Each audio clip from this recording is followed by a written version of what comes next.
નમસ્કાર, good morning. પ્રોબ્લેમનો દિવસ હોય ત્યારે આપણને એવું નક્કી થઈ ગયું છે, ફિક્સ થઈ ગયું છે, પ્રોબ્લેમ વગરનો દિવસ મીઠા વગરના શાક જેવો લાગે છે. અને સપના આપણા હોય તો કોશિશ પણ આપણી હોય છે. આપણે સુખ જોતું હોય તો કોશિશ પણ આપણી હોય છે. સારી જિંદગી જીવી હોય તો કોશિશ પણ આપણે કરવાની હોય છે. તો આપણે મજબૂત બનીએ, મજબૂર ક્યારેય ન બનીએ. આપણે આપણા સપના સાકાર કરવાની કોશિશ આપણે કરવાની છે. બીજા લોકો આપણને સહયોગ આપશે એવું વિચારવાનું નહીં. તમે કોશિશ કરવાનું ચાલુ કરો. સહયોગ ભગવાન તમને ઓટોમેટિક કોઈ પણના માધ્યમથી આપવાનું ચાલુ કરશે.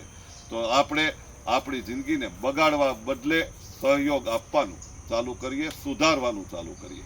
આ વિડીયો દરેક લોકોને શેર કરો. અમારી યુટ્યુબ ચેનલને સબસ્ક્રાઇબ કરી દેશો. આપ સર્વને સુરત કામરેજથી ગઢિયા સાહેબના દંડવત પ્રણામ. દિલથી ખૂબ ખૂબ ધન્યવાદ. ખૂબ ખૂબ ધન્યવાદ.